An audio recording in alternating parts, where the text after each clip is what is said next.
Hi, I'm Allecia Main. I help animals heal their behavior, health, and end-of-life issues naturally. And I assist them in helping their humans heal their hearts. I am the animal healer. Oh, and did I mention, I'm not usually in the room, state, or country that they're located in when we do our sessions. Join me weekly for Animal Healer TV Live as we explore quantum reality and learn just what's possible in helping animals and humans heal their behaviors, health, and hearts through the quantum energy field.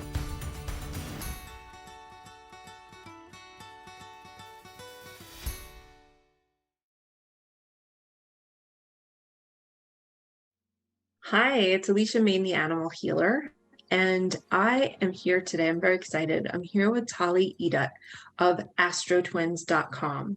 And one of the things that I am super excited about is Tali and I are going to work with Tali's Dachshund Lux. And I am a huge Dachshund fan. They have such a unique personality and presence, and I know your sister has a dachshund too. You both are very big dachshund fans, and like you say, once you go Dax, you never go back. Exactly. Amazing. So, Tali, thank you for being here. Oh, my pleasure. Thank you for doing this. I'm so excited my God. to hear what he has to say. I know, and we'll see, what's going on with him and what his perspective is. Yeah. So tell us a little bit about Lux. Well, Lux is 2.5 now. He's a Cancer with a Cancer rising Sagittarius moon. Back in 2018, I lost my nearly 18-year-old dachshund, Wendell, who was like a spirit animal for me. And I was really devastated. It was one of the hardest things. Like, he didn't want to let euthanization, and I started looking at pictures of puppy dachshunds, just to look. And then I found this place called Grandma's Hot Dogs. It was and one of the, I see 111 numbers all the time, and at the top of the website it was like, in loving memory of my wife Sandra, 111111. She had died, grandma of Grandma's Hot Dogs. So I just called on a whim, and Ronnie, the owner, was like, "We're gonna get you your little boy." He was down in Atlanta. So we got Lux. I think I was really still in just a very emotional state. So I just wanted to love on him. And he didn't get really great training as a puppy when he should have. He was just zipped up in my sweatshirt, getting kissed and hugged and cuddled all the time. So he's a little naughty now. I mean, he's always been kind of feisty. He was a hand biter as a puppy. He's also taken to peeing on beds, rugs. He's lifted his leg and peed on a project I was working on right in front of me. And I don't know how to, I try to discipline him well, because I know negative reinforcement, they'll go sneak and do it. He's a stubborn little feisty rascal sometimes, and a total love too. All right, so here's my thought. What I'd like to do first is let's do a body balance with Lux, because this way I'll know exactly what's happening in his system. A lot of times I'm finding when bodies are out of balance, it can also affect behaviors, but we're just gonna go down his whole body. And I'm going to go vertebrae by vertebrae, and we're going to see if there's anything physically out of alignment, because I've noticed how much that is creating behavior issues. Mm-hmm. So we'll start there so we get him free and clear. Mm-hmm. Then we'll have a conversation with him about his behaviors, about leadership, about what's going on, for him in his perspective, in his life, and how he can get all of everything on track. Mm-hmm. Sound good? Sounds great.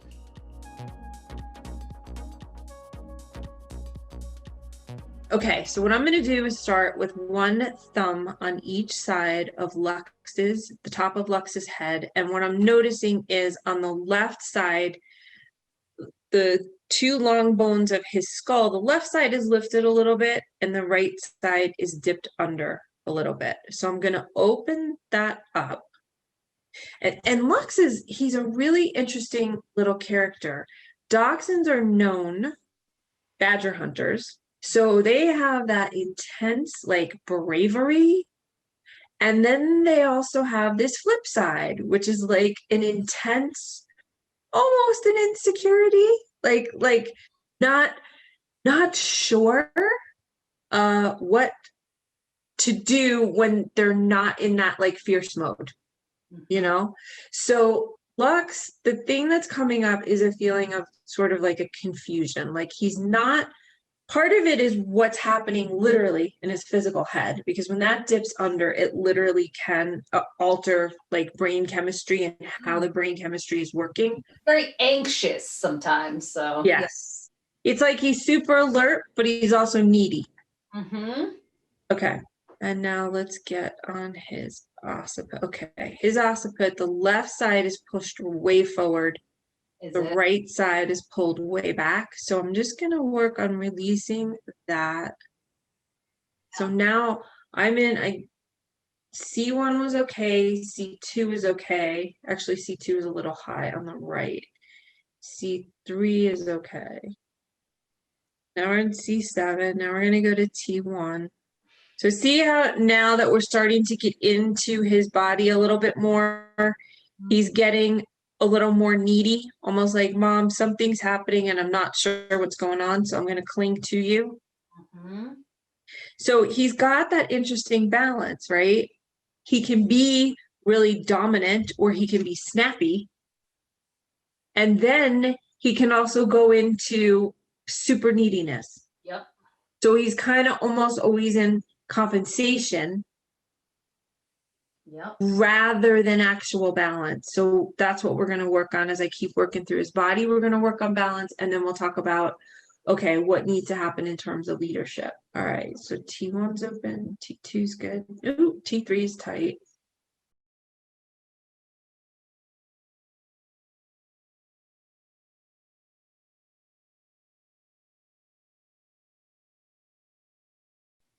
So just start with the premise that dogs are extraordinarily telepathic. Mm-hmm. So when you look at him, you're tending to look at what his present behavior is. Mm-hmm. I want you to start holding a picture of what it is you want. Okay. With him. Like right now, it's like stay on the bed. And right now, you want his mouth closed and hit beautiful. Now just breathe with that.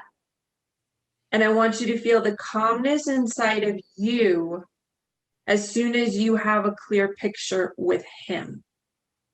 And you see how he immediately gets calmer? Mm-hmm. Because if he's taking your picture as the thing he's doing that you don't want him to do, he's actually seeing that as, oh, that's what she does want me to do. So what you actually want is showing him, being really clear about what you want from him. Mm-hmm. Okay? And just trust, like you don't, if he catches your eye, great, but like you're just still showing and projecting the picture of, hey, I want you to sit. And if he doesn't do what you want, you can just push him back just a little, yep, gently. And you just kind of reaffirming, nope, I want you to sit. Good boy. That's what I want. If he comes forward, yep, just reset the boundary. Nope, I asked you to stay here and sit. No. Lux, down. 8. 8. So he does that as a way of getting his way. No. Hold that energy. Hold it. No means no. Now you see how he looked away? No. That's why I want you to hold it. Good boy. No. Lux. No, put him back. Yep. No. What he's used to is he can manipulate. Oh yeah. He's used to he can break boundaries. No. Yep, No. just gently bring him back. No. Now when you say no, Also send your exhale like down through your belly, down through your legs. So he really feels it like grounded in your body, that like no means no. Yep, just gently put him back. Hey, no bites. Good boy. Good boy. And don't go too soft, because if you, as soon as you soften, he'll come right back in. So your no really has to be almost like a wall to say, no. Hold that. Hold that. Don't change it. Hold it. Hold it. Do you see the difference? Like, now he's not just listening to your words, but he's actually having to respect your energy. Mm-hmm. It's awesome. Okay, but you keep holding that. So this is the leadership energy. It's not dominant, it's not aggressive, but you're taking charge of the situation, saying, hey, kid, here's the boundary. That's it. Like, all right. Now, what he's used to is you say something and then he can keep breaking the boundary, or he can emotionally manipulate. Oh, come on. Don't you love me? I'm so cute. You're like, of course I love you. And I told you to stay. They're not mutually exclusive. Not being mean, not being angry, but being clear. When mom says it's a no, it's a no. That's it. Now, you're still loving, because inherent in unconditional love is healthy boundaries. But now watch, Lux just took good job, good boy. And that's great job, Tali. Do you see the difference that happens of like, we don't have to yell. Yeah. We raise our energy and we hold it. So anywhere where he was trying to sort of poke holes through it, he can't. Okay. Now he can be calm enough that as I'm working on his body, if anything's out, well, then we can address that. And the cool part is, can you feel how now your whole entire energy field shifted from almost like being at the mercy of him, you know, and his behaviors, like your behavior was reactive to his behavior. Now you're actually setting the tone. Yeah, this is great. Oh how does that feel? Miraculous, actually. Right? So for you, with helping retrain with him, right? It's gonna be about getting him to like sit and lay down and stay and come. But we can't even get there until we get you here. Because you have to be the one, like mama dog, honestly, she's the one that has the clarity. Yep. She's the one that knows what she wants. But part of why he was experiencing the confusion, he was a little out in his head, a little out in the top of his head, and his occiput, but he was confused because he's almost trying to play with you like you're his playmate, but he wasn't respecting you as his leader. Because in an animal's world, unconditional love is inherent. And there's boundaries. In our human world, sometimes there's unconditional love and there's no boundaries. Right. It feels really good. I think it's like a theme that's showing up all over my life. So I'm excited to take it on, because this is amazing right here. I love having him near me and around me, but I don't like when he's anxious and bitey and all that. But I was like, I can see how I created that with him by just like treating him like a little doll because he's so cute. And then also like, just not giving him that safety of leadership. I love that. I just have chills on my chills. That's the perfect way to describe it.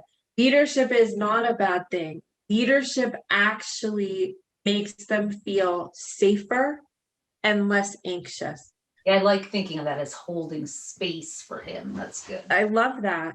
And you're holding space, and you're also giving him clarity of what you want.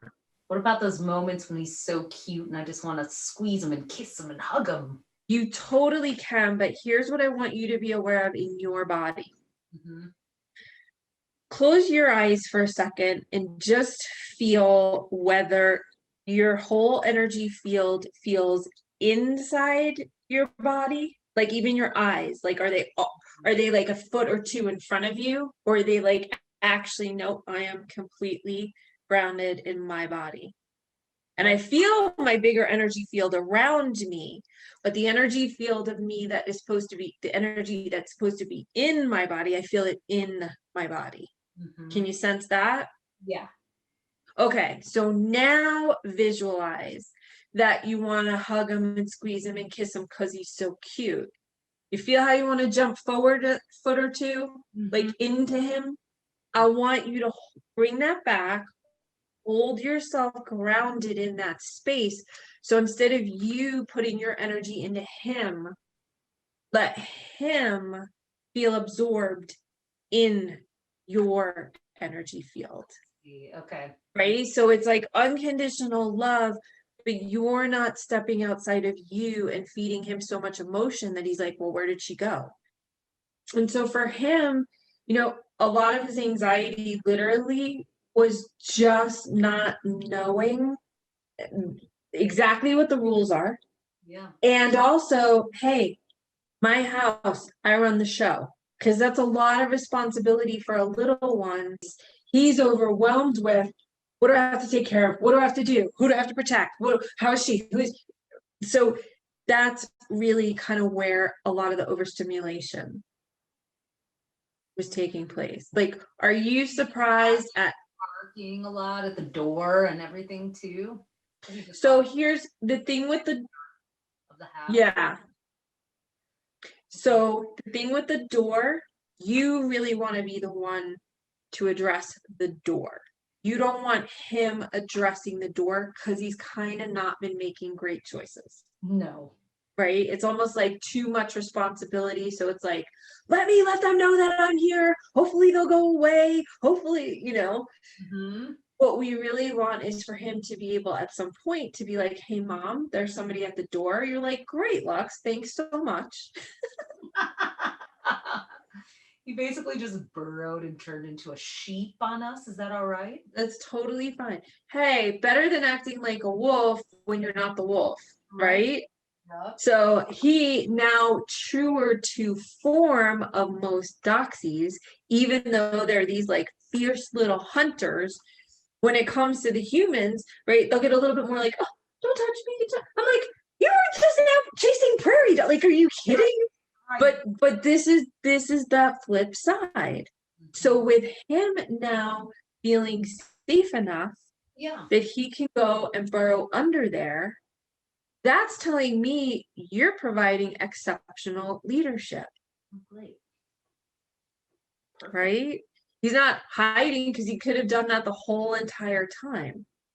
But also, too, you see how you're now taking up more space in the room. You're taking over more control of the energy as the leader. Yeah. So he can actually go under there. He doesn't have to stay alert. He can like burrow and he can go into a really, really deep sleep. He can let his whole nervous system start to reset. How's he doing? Do we want to peek under his little... He is doing great. Hi. And see, even here, like his interaction, right, where he would normally like come running over, like he's calm and he's relaxed. He's gonna go back under because he's like, I'm not done with my nap. That's what I love about doxies. Like half the time you don't even know they're there. You snuggle them under something and then they just like sleep. Yeah, they'll emerge from a laundry basket or, and all of a sudden the blanket starts moving and yep, I know, it's so hilarious. How does he feel to you and how do you feel with the relationship right now? I feel like I'm his mother now, which is good, What were you feeling before? I felt like I was his tormentor because I was like the aunt who pinches his cheeks, you know. I feel like I'm being a good mother right now, And To me, that's the actual meaning of alpha. That's it. It's not, you know what I mean? Like, and I do think it's different for females than it is for males. Males have always had the projection of alpha being dominant, aggressive. Then the females got that, but it's not. It's calm. It's really centered. Like it's a really efficient place. Because if you correlate it with the alpha brainwaves, what are alpha brainwaves? It's like Michael Jordan in the zone or Tiger Woods or Serena. It's you're calm regardless of what's going on around you, but you're also very aware and creative. So I know that you're a writer, and I know that you're an incredible astrologer, and I know that you're working on your courses. So Lux might actually bring some enhanced creativity to this. I look at it and I'm like, hey, there's beautiful training taking place on both sides of the leash. Definitely. I think what we did today is the best way to just train him for everything. Correcting the behavior, telepathically visualizing what I want, making sure I'm grounded, the safe relative. Yes. And those are, I can be that. I know gave me some great visuals. You just hold that clarity. This is what I want. He's a very smart guy. Long as he knows you're calm and clear and that you will stay consistent with your energy till you get what you want, he will do it. You've given him the luxury of feeling safe today, and that's massive. Yeah, that's all a Cancer wants. So, we'll work with astrology here. Thank you so much. I love that. So you literally, like, it's written in his stars. You're giving him now exactly what he wants. He just wants to feel safe. You have to be his crab shell for him, I guess. So, But you don't have to be reacting to his reaction. Now you can feel that groundedness, so that makes you feel great. And yay! Thank you. All right. You're so welcome. You're so welcome. Lux, come here. Stop, Lux. Stop. Sit. Sit. Sit, Lux. Sit. Good boy. Hi, Allecia. It's Tali and Lux, and we are here together after a few days since his session. He's a lot less anxious. He's not barking at everyone who walks by. And when the mail carrier comes, he barks. He's been barking, but not like jumping at the mailbox and jumping at, the mail slot when it comes in. So he's, hi, Lux, you want to go down over here? We've been communicating telepathically a lot better too. Like right now he's getting a little anxious because I'm holding him, but I'm calmly sending him a picture that he's safe and okay. Yeah, we've really been able to turn some moments around like that. It's been incredible. Still having a couple house accidents, but that's mostly my fault for losing track of time. And yeah, I'm just gonna keep working on that with him and getting the bell. Okay, Lux. Okay. You want to say thank you to Allecia? Thank you so much. This has been a miraculous transformation, though. I'm just feeling centered in the leadership and calm, and it's really making a difference with him. I think he feels a lot safer. I'm looking forward to just practicing more and more. See you soon. Bye.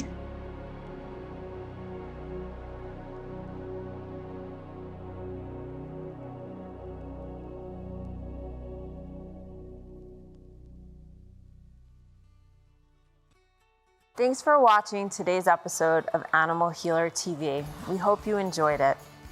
We'd love to hear your feedback on what you learned about yourselves and your animals. We'd also love to hear what issues are you dealing with that you'd most like to see on the show. If you'd like to participate in an episode, please see the link below and share with us the issues that you're having with your animals.